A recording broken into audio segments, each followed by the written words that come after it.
Welcome back. శిశుపాలుళ్ల Chandrababu పాపాలు వేగంగా పండుతున్నాయన్నారు YCP అధినేత జగన్. తనకు ఓటు వేయలేదన్న కారణంతో జనంపై దాడులు చేస్తున్నారని విమర్శించారు. కడప రిమ్స్లో వేంపల్లి ఘర్షణలో గాయపడ్డ బాధితులను పరామర్శించారు.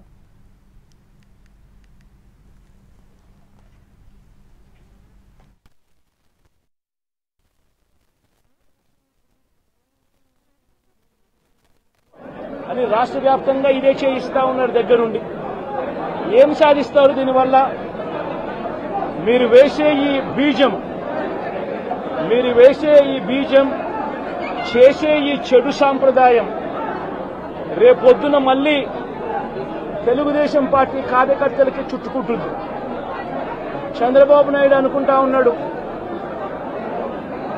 తానేదో ఈ మాదిరిగా చేసి భయాందోళన క్రియేట్ చేసి వైఎస్ఆర్ కాంగ్రెస్ పార్టీకి ఓటు వేసిన వాళ్ళని కొట్టడం వల్ల ఒక తెలియని ఆనందం తనలో ఏదో పొందాలని చెప్పి అనుకుంటా ఉన్నాడు.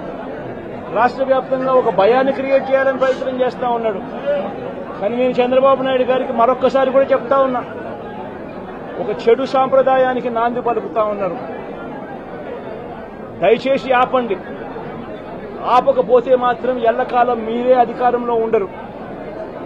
అధికారం మారిన రోజున ప్రజలు చంద్రబాబు నాయుడు గారు చేస్తా ఉన్న ఈ అన్యాయాలను చూసి శిశుపాలుని పాపాలు పండినట్టుగా ఆ పాపాలు చాలా వేగంగా పండుతా ఉన్నాయి.